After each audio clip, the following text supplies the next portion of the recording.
میں آپ کے سوالات کا سلسلہ شروع کر رہا ہوں۔ ہمارے پاس پہلا سوال ہے کہ قرض سے نجات کا کوئی وظیفہ بتائیں۔ دیکھو میری بھائیوں،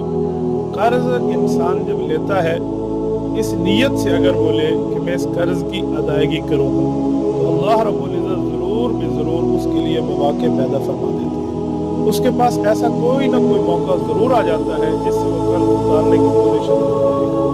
اگر اس بندے کی یہ نیت ہی نہیں تھی کہ میں قرض ادا کروں گا تو وہ کبھی ہی قرض ادا نہیں کر سکتا۔ میرے دوستو، اگر آپ کی نیت تھی، آپ اپنی نیت کو درست کریں۔ جب آپ نے نیت کو درست کر لیا، اس کے بعد اگر اسباب پیدا نہیں ہو، کسی گناہ کی وجہ سے، کسی غلطی کی وجہ سے، کسی خطا کی وجہ سے، ماں باپ کے دل دکھانے کی وجہ سے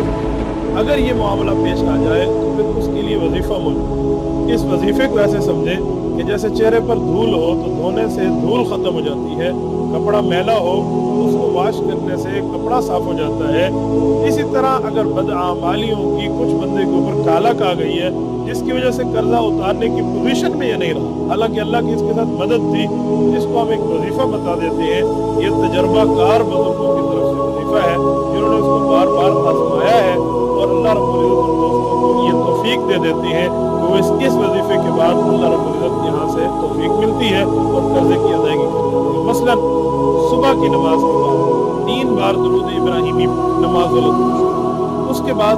آپ نے اول آخر درود شریف پڑھنا ہے 3 بار، درمیان میں سورۃ نصر، یہ سورت نمبر 110 اذا جاء نصر اللہ والفتح، یہ 41 بار آپ پڑھیں، یعنی شروع میں 3 مرتبہ درود ابراہیمی، پھر 41 مرتبہ سورۃ نصر، پھر 3 مرتبہ درود ابراہیمی۔ اللہ رب العزت انشاءاللہ اپنے فضل سے، کرم سے، احسان سے، امتنان سے آپ کو توفیق عطا فرمائیں گے، بندہ قرضے اتارنے کی پوزیشن